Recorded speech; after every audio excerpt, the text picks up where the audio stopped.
plein d'informations nutritionnelles en fait, sur le produit, et notamment un score nutrition, le Nutri-Score, qui synthétise cette information. C'est notamment ce type de données qu'a utilisé en partie Phoenix quand ils ont travaillé sur leur plateforme. Je vous en dis pas plus, ils ont voulu chercher à un peu améliorer et à rajouter des features dans leur application, et vous aurez droit à une démo live, donc je vous laisse apprécier.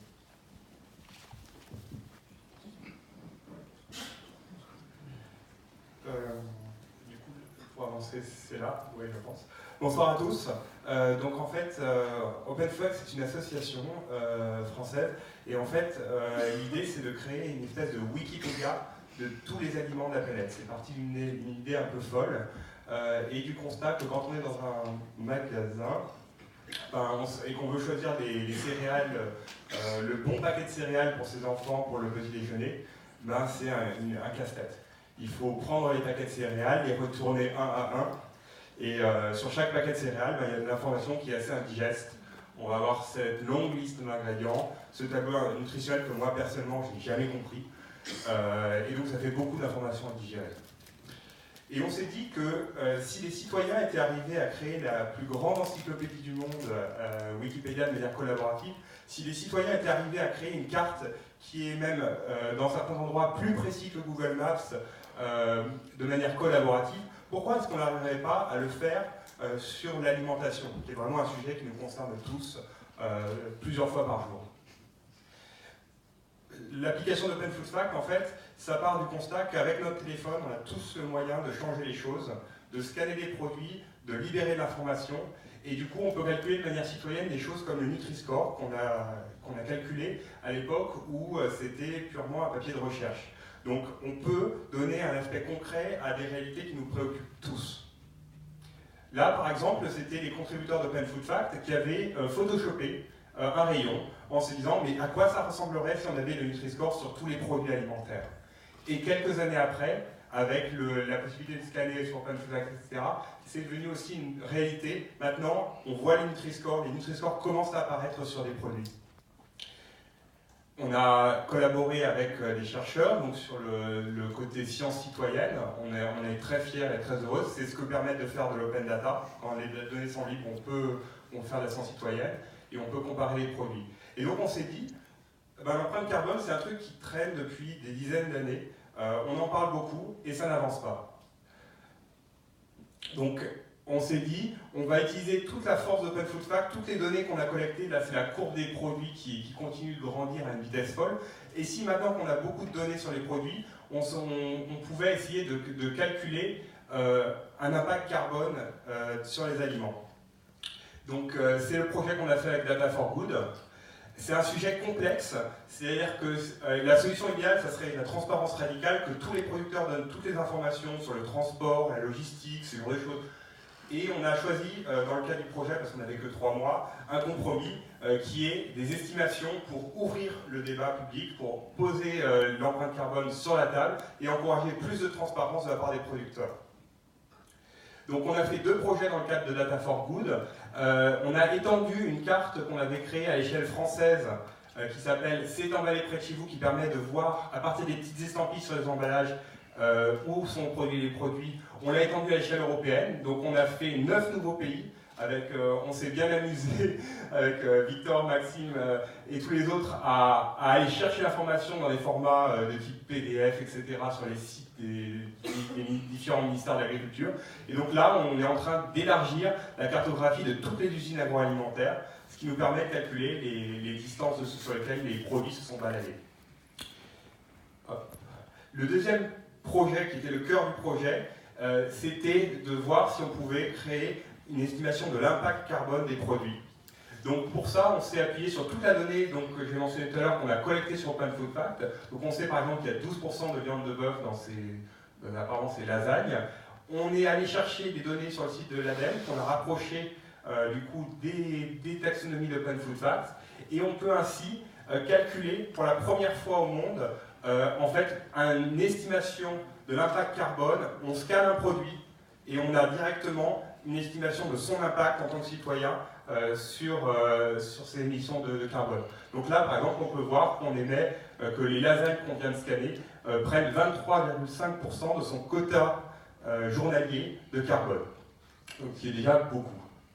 Une deuxième chose, parce que c'est bien intéressant de dire « Ah ben voilà, ça prend du carbone, c'est mal, etc. » Mais encore faut-il qu'on ait les moyens de changer les choses au niveau individuel. Et donc on a mis en place une deuxième fonctionnalité qui permet de comparer les produits entre eux directement, très simplement au rayon, et du coup de pouvoir changer ses choix grâce à des indicateurs simples.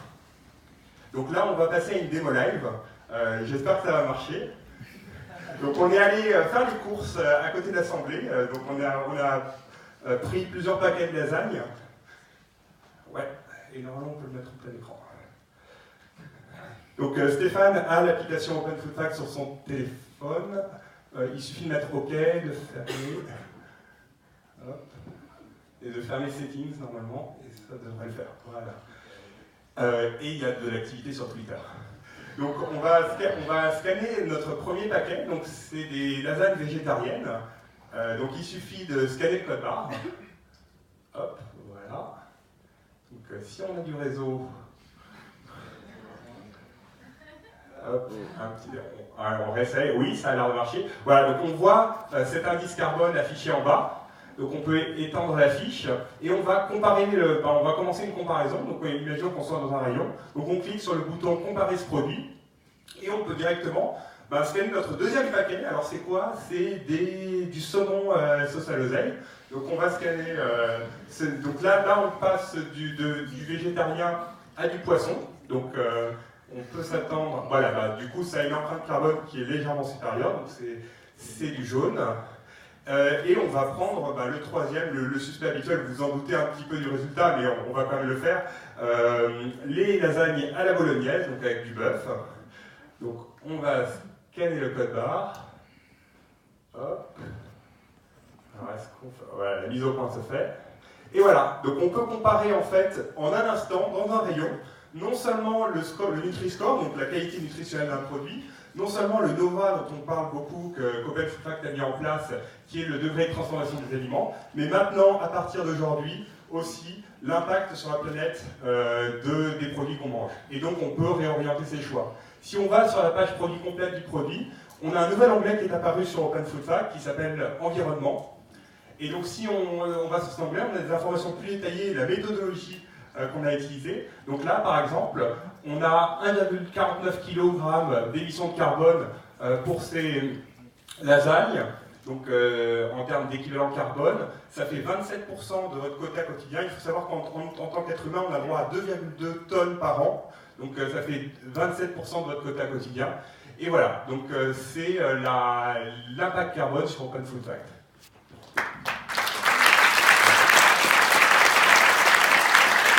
Alors, quelles sont les prochaines étapes? Très rapidement, parce que donc, les prochaines étapes, c'est étendre ça géographiquement. Pour l'instant, ça ne fonctionne que pour la France.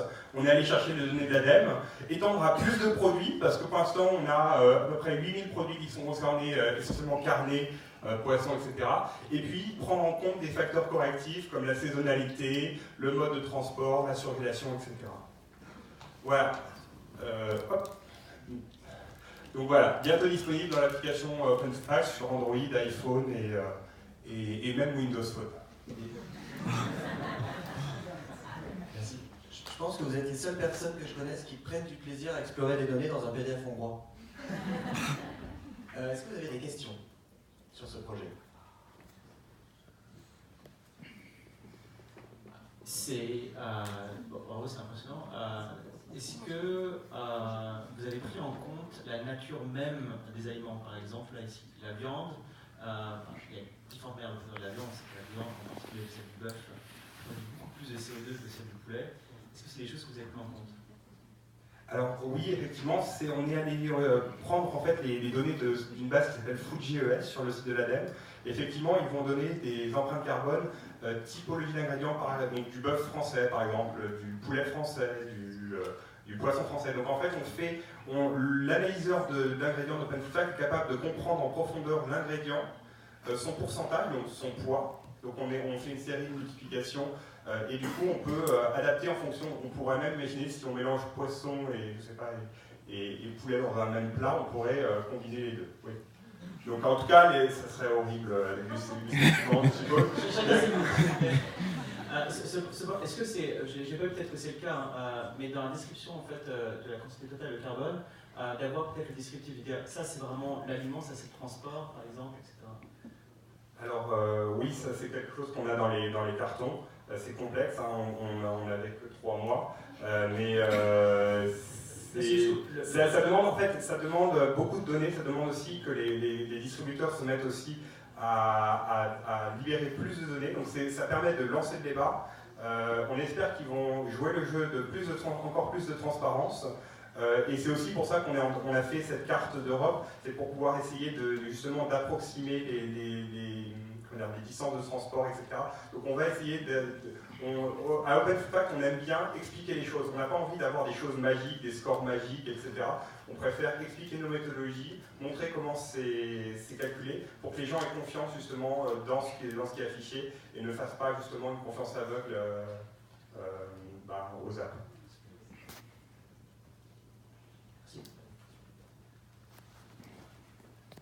Après, je reviens sur le web. Bonjour, Marion Jovac.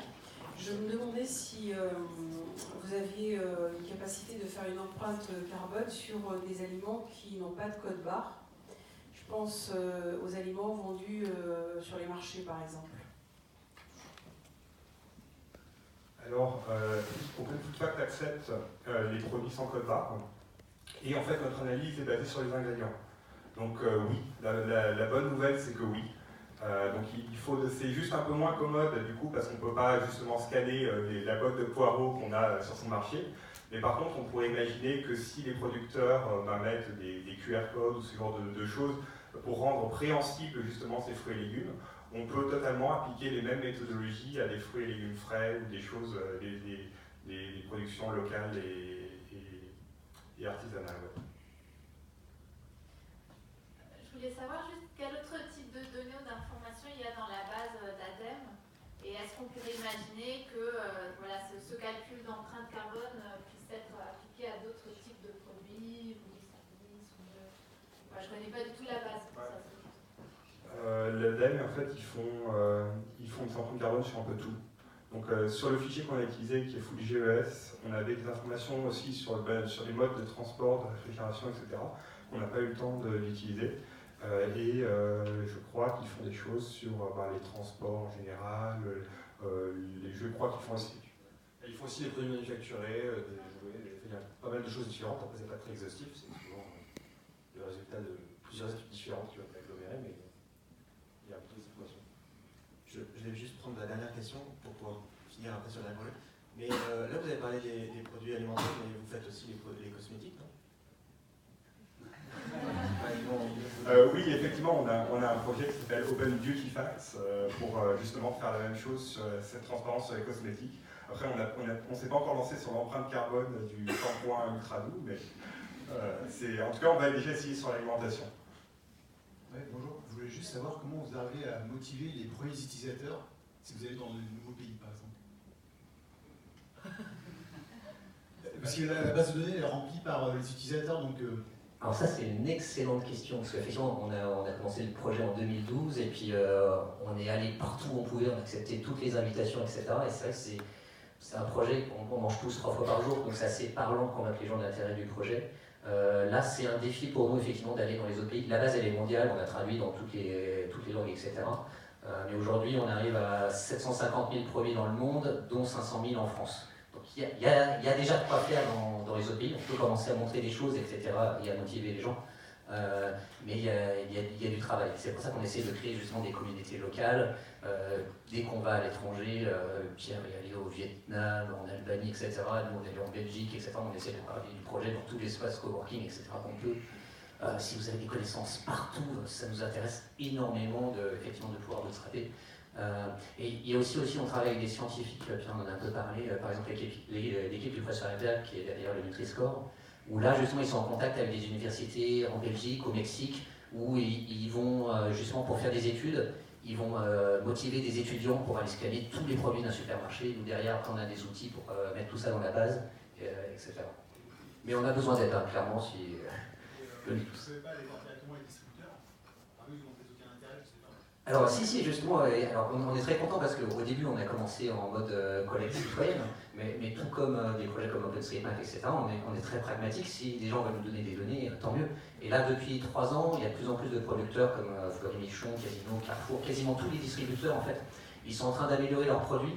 Donc ils nous donnent leurs données parce qu'ils ont envie qu'on ait les données de maintenant et pas celles d'il y a 6 mois ou 1 an.